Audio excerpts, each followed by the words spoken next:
Good Monday morning, and thanks for waking up with us. I'm Ashley Kirklen. Well, the possible ban of alcohol in Rosa Parks Square continues to be hotly debated in downtown Macon this morning. A Just Tapped beer festival caused Commissioner Elaine Lucas to sponsor an ordinance banning alcohol in the park at any time.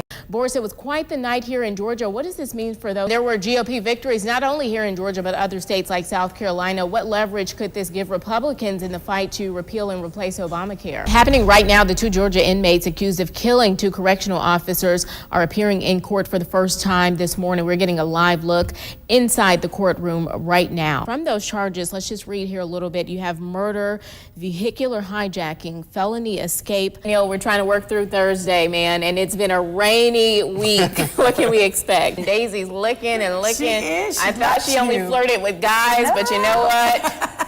Daisy might like me too. Well, the Girl Scouts are stepping into a world of science and technology with a new initiative. The organization just announced it will be adding 23 new badges, all related to STEM subjects. Well, after the break, we'll tell you when you can expect heavy rains today, plus a look at your morning rundown. But first, let's look ahead to Good Morning America. And new from overnight, see what's causing an increase in teen driving accidents and what you can do now to prevent that number from rising.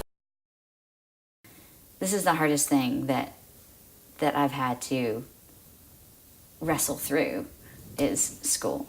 You feel guilt? I feel a lot of guilt.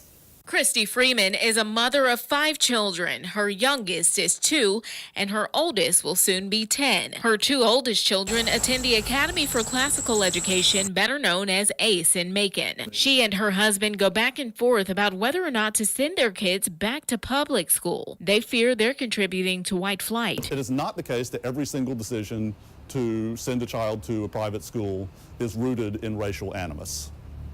It is the case that having those schools in the position that they're in right now makes it easier to act on racial animus. Macon's not alone in this struggle of school choice and public versus private or charter institutions being closely tied to socioeconomic status and race. The growth in popularity of private education in America was a direct result of desegregation. White people didn't want their kids to go to school with black people, and they will deny it and they'll say that that's not the reason, but that was obviously the reason. This area, during that period between roughly 1960 and 1972, if there's a school that was founded at that time, a private school, you know why it was founded. Today, those schools are generally 5% or fewer African American in a community that's a majority of roughly 67% black, according to the last census. So, you know, if there's government money going to an institution, then that provides some leverage. But it is actually, to this day, legal for an institution, be it a school or something else, that's not receiving government funding to maintain explicit racial segregation. Christy says she tried to ignore the stigma of lower quality education attached to Bibb County schools, but when her oldest 2 children attended 4K kindergarten and first grade at Rosa Taylor Elementary, they began to slack off despite the family's many attempts to make things work. And my first thought was, oh, this just feels like daycare. Like, why is she even here? You know, what are they doing? It was really hot. It was like you're swimming upstream when everybody else is going the other way. The Freemans and Dr. Ellington say the challenge for us all should be to look beyond our own well-being to help the entire community. My hope would be that we have a lot of people of goodwill who are willing to engage in that work, and that will be both parents of private school students, parents of public school students, and people who do not have school-age children at all. Ashley Kirklen, WGXA News.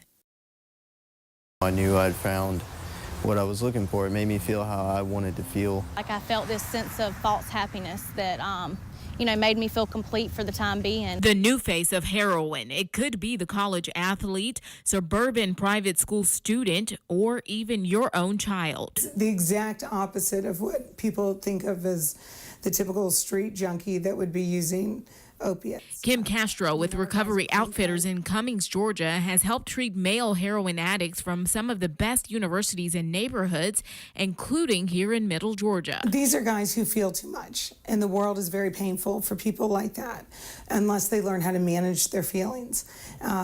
lower resilience levels have been linked with addiction. Chris Brown, a recovering heroin addict now 9 months clean, began using the drug as a teenager as a means of escape. When I was 17, my father passed away, and it kind of spiraled out from there. 2 years clean, 31-year-old Megan Owens also began using as a teen. Her addiction derived from prescribed painkillers after she got some dental work.